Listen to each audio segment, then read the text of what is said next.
Que faut-il faire pour renverser les taux de pauvreté en République démocratique du Congo qui avoisine les 63% de la population congolaise et selon les statistiques, 76 vit en insécurité alimentaire. La grande majorité des unités économiques évoluent dans les secteurs informels, soit 99,7% entre elles, avec plus de 80% des travailleurs actifs. La réponse à cette question a été déjà résolue par les Centres nationaux d'appui au développement et à la participation populaire SENADEP.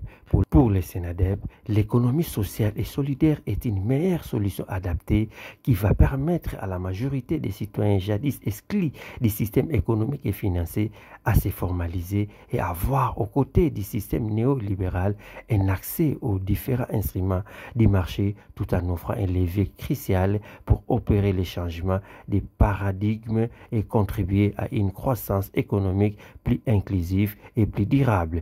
Voilà ce qui a justifié la tenue à Kinshasa, un café de l'économie sociale et solidaire organisé le mercredi 10 septembre 2025 par les SENADEP dans l'enceinte de ces installations situées dans la commune de la Gombe. Question de débattre et de donner des orientations avant les débats et délibérations du projet de loi sur l'économie sociale et solidaire porté par la députée nationale Hermine Bouloumé et programmé à la session de septembre 2025 à l'Assemblée nationale. Plusieurs acteurs de la société civile, experts du gouvernement, acteurs réels du secteur, les coopératives, les entreprises sociales, les mutuelles, les associations des femmes et des jeunes ont pris part à ce premier numéro du Café de l'économie sociale et solidaire animé par les responsables axes de l'économie sociale et solidaire du SENADEP, M. Yves Coco. Madame la directrice générale du SENADEP, M. Gabriel Perrault, a dans son mot d'ouverture indiqué que les SENADEP travaillent déjà depuis une décennie sur l'économie sociale et solidaire.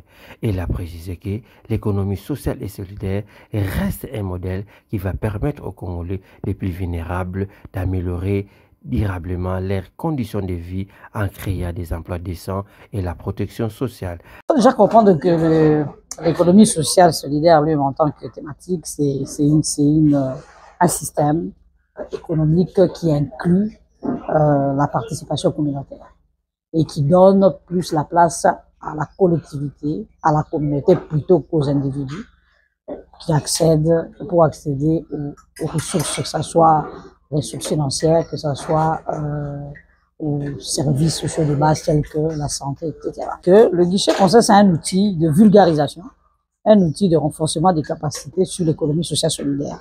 Pour que la population comprenne ce que c'est l'économie sociale solidaire et ses bienfaits, il faut qu'elle soit renforcée, il faut qu'elle soit formée. Mais elle ne veut pas être formée d'une manière disparate.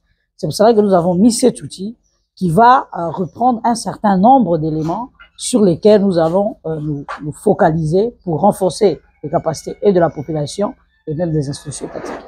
Après échange, débat et orientation des participants, les professeurs des universités, M. Yves Daniel Ngavan, a souhaité que les débats doivent se faire sur le lieu public afin de permettre aux citoyens qui sont dans le secteur informel de comprendre comment ils participent à l'économie nationale.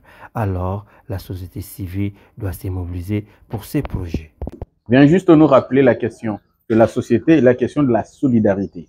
Donc, nous ne pouvons pas nous développer si ces deux notions ne convergent pas. Nous devons produire en étant solidaires, mais dans une société organisée. C'est ça, l'économie sociale et solidaire, qui est aujourd'hui modèle de développement alternatif à ce qu'on nous a toujours proposé et qui a créé des inégalités. Vous avez des gens qui sont fiers d'être milliardaires alors qu'il y a des gens qui meurent parce qu'ils n'ont même pas d'aspirine. Et c'est une honte pour l'humanité d'avoir des milliardaires et des très pauvres. À quoi serviraient ces milliards dans des comptes?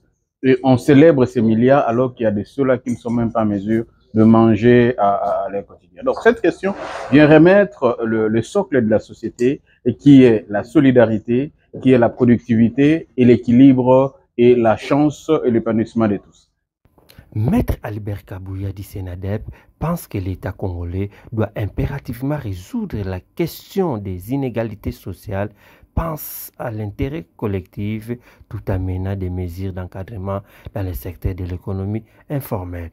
Pour Yves Koukou, responsable axe économique et social et solidaire du Sénadeb, a indiqué que les cafés économiques, sociaux et solidaires visent à créer un espace d'échange formel, régulier et inclusif pour sensibiliser, partager des expériences, renforcer des dynamiques collectives autour de l'économie sociale et solidaire afin de sauter les verrous qui ralentissent l'essor de la République démocratique du Congo. Il a entre autres pour objectif de partager des expériences d'autres pays dans la formalisation, structuration du secteur de l'économie sociale et solidaire et de sensibiliser les jeunes, les communautés aux principes et les valeurs de l'économie sociale et solidaire. Nous avons aussi même fait allusion aux experts sur le plan international et aux outils qui sont utilisés ailleurs pour voir dans quelle mesure cette révolution qui est incarnée par l'économie sociale et solidaire peut être mise en place dans notre pays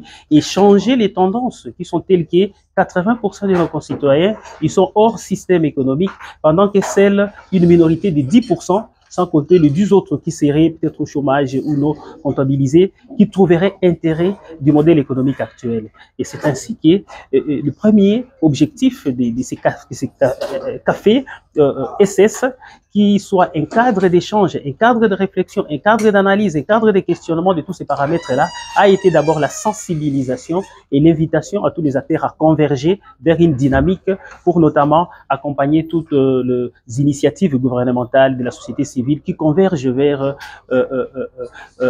l'accompagnement de l'économie sociale et solidaire. Les clous de cette rencontre étaient aussi le lancement du guichet Conseil de l'économie sociale et solidaire et des mutualités de santé par Madame la directrice générale du Sénadeb, Maître Gabriel Bureau, un cadre adapté, inclusif, d'accompagnement et de dialogue, a-t-il précisé. Pour elle, les guichets conseils restent un outil permanent de renforcement des capacités qui va porter des plaidoyers même après la promulgation de la loi de l'économie sociale et solidaire en République démocratique du Congo.